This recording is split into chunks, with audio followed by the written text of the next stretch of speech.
Hello, fellow Hebrew enthusiasts. I am releasing an updated version of how to read Hebrew. Now, this is for biblical Hebrew primarily, but it's also extremely helpful if you want to learn how to read fluidly and confidently Israeli Hebrew as well.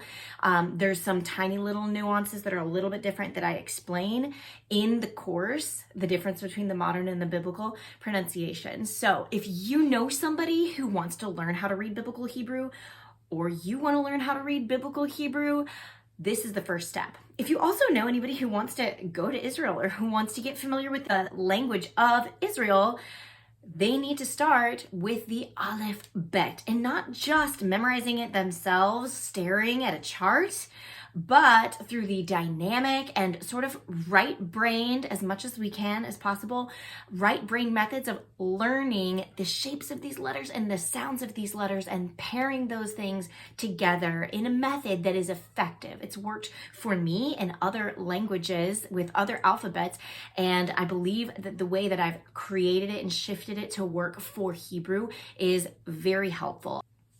I have many students who struggled to read or read fluidly or read well for many years, and they took this program and it really gave them everything they needed to read quickly. In fact, back before I created this program, my students would struggle a lot to read. They would just be laboring through Hebrew 1, and I know that's the case for many people in seminaries as well who are trying to learn biblical Hebrew. You barely can even read and you're already expected to conjugate verbs in the third person future tense. So getting the foundation right makes all the difference. And it has made a difference for my students for the past 5 years. The difference has been noticeable. If you are interested in taking biblical Hebrew, your first step is learning how to read.